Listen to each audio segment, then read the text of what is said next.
Okay, we're at Westhay National Nature Reserve down in the Somerset levels, and today I'm with Jonathan, one of our level 3 first year students.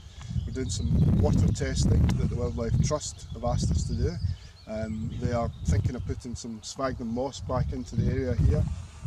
We want the water to be slightly acidic, so we're doing some pH testing at the moment, recording the information on a GPS. And then we're going to give it back to the Wildlife Trust to help them with some of the habitat management plans. And if you just pan round, you can see obviously the scrub that's encroaching into some of the old peat workings. We've been clearing those periodically as part of the practicals. And as you can see, some of the other students are doing some walkover surveys. And Jonathan will maybe just say a bit about what he does volunteering here as well. Yep, so obviously as Alan said, we're down at Westhay. I volunteer for Somerset Wildlife Trust. So this is one of the sites that we come to is Westhay, and then the other one is over at Catcott.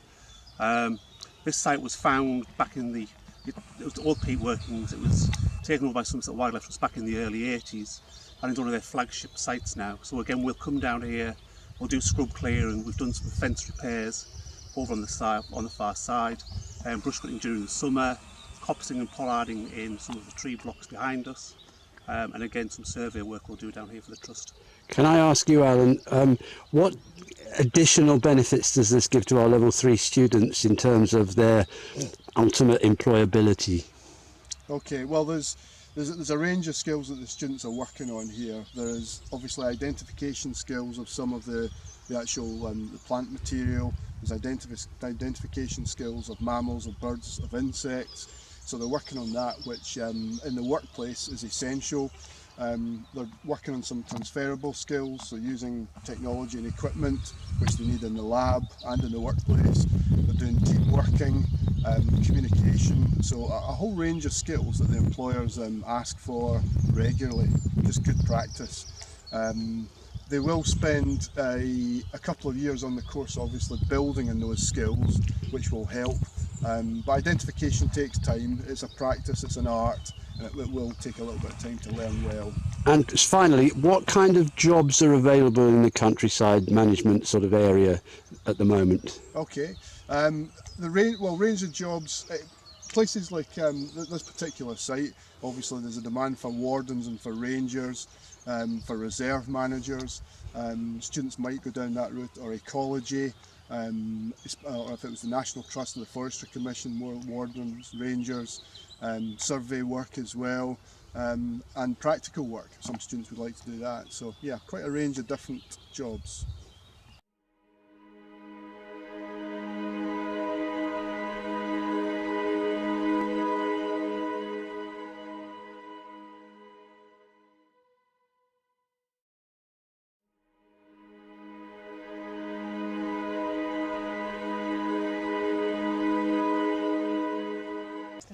Okay, so we just collected some information there on the pH and temperature of the water. Okay, and as we would expect, around about here, the pH is around about 7.3, 7.4. Okay, so just slightly above neutral, yeah, which is what we would expect.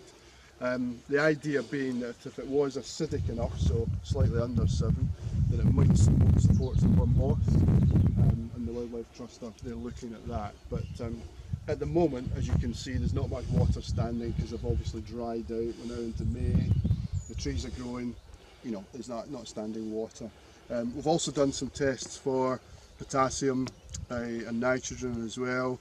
They are 0 or negligible, so what we're saying is there's not much fertility actually in the ground, it's fairly neutral. And the pH, we also did another separate, just a control test really, and that just supports the fact this is about 7.2, 7.3.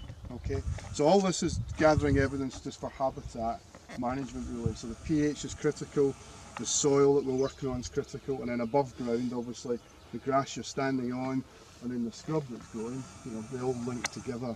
But just remember, the reason why we cleared this, just to remind you, was the fact that the Wildlife Trust don't want the trees to keep growing into the area behind you there, because on their designation there's a set amount they're allowed to actually have. So we have to come in, clear the scrub here, keep it down, as you would see, excuse me, the old peat workings, and then the scrub and the reeds and the wet.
What are you doing, Louis? Let me tell you, Yes, please. I'm just using these bits of willow to make a coat hanger. All right. So I'm just gonna get two top bit and the bottom bit, and I'm gonna get maybe 4 bits like that, and make a little rustic coat hanger. Brilliant. Good recycling, yeah? Sustainability. Just using bits that were